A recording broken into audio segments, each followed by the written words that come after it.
Hi, I'm Alex McCord, and welcome to The Real Deal on thestir.com. Today we've got two 30-minute episodes of 19 Kids and Counting, Season 8, as well as Duggar-daughter engagement news. I've said it before, and I'll say it again. The Duggar family are PR masters.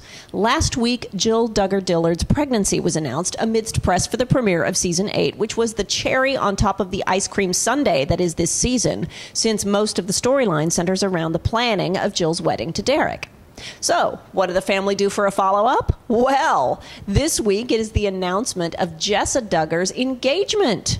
Younger than Jill, Jessa has actually been in courtship with her boyfriend Ben Seawald for a longer period of time. Well, this week in real life, Ben put a ring on it. So we know that there will be another Duggar wedding and presumably another season of the show in the family's future.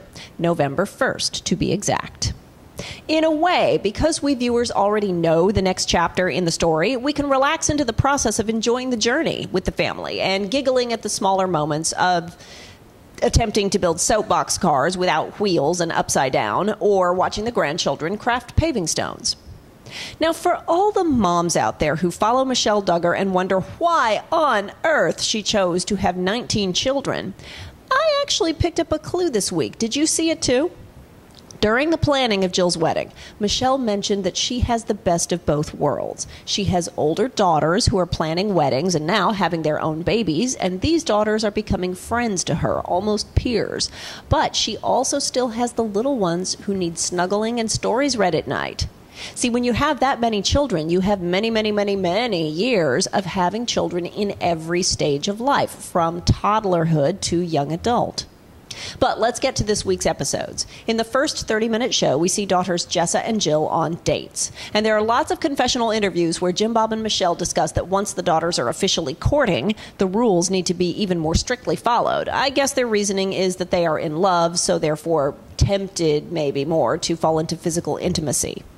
Now, actually, let's all put on our behind-the-scenes hats here.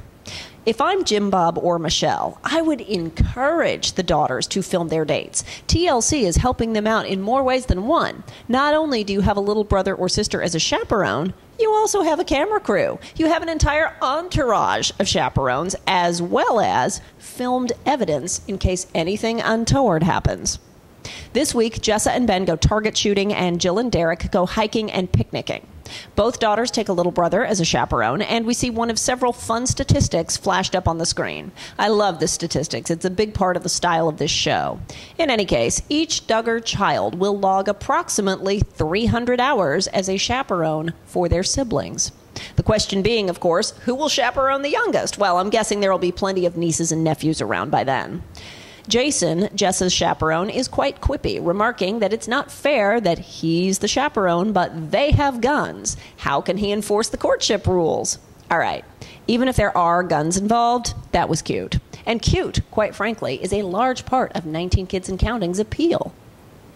I do often feel that we are seeing a somewhat sanitized, somewhat reverse Bowdlerized version of the Duggars' lives. I'm wondering that if the Duggars edited the show themselves, whether they would prefer to show a lot more direct religion, and whether that is a bone of contention between the family, the production company, and TLC. Do you see what I mean?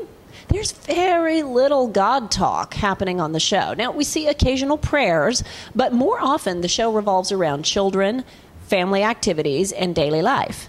I'm sure that devotion does happen on a daily basis in their real lives, but it's interesting to me that TLC does not show more of it. It's a lot like the dog that didn't bark. This season is the first real glimpse I've had of Ben Seawald, Jessa's fiancé, and I have to say, I was surprised. On social media, Ben comes across as strident, hellfire, and damnation. However, on TLC, in his confessional interviews, he seems sweet, boyish, a little embarrassed, and clearly head over heels in love with his girl. Isn't it interesting?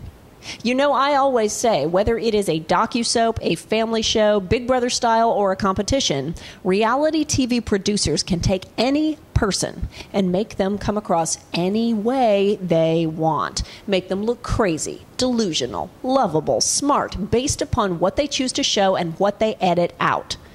It's interesting that we're seeing a sweet side not only of Ben, but the rest of the clan. See, that's the appeal of 19 Kids and Counting. You take an outlier family, in the Duggars' case, both for religion and sheer size, and show everything they do that is relatable to everyone watching. That's the exact same formula applied to Little Women, or Here Comes Honey Boo Boo, and more. And the formula works. So you tell me, what makes you watch the Duggars? Is it the cute kids? The courtship rules? The size of the family? Let me know what you thought in the comments. For now, I'm Alex McCord. You are watching The Real Deal on thestir.com. Don't forget to subscribe on YouTube, and I'll see you tomorrow.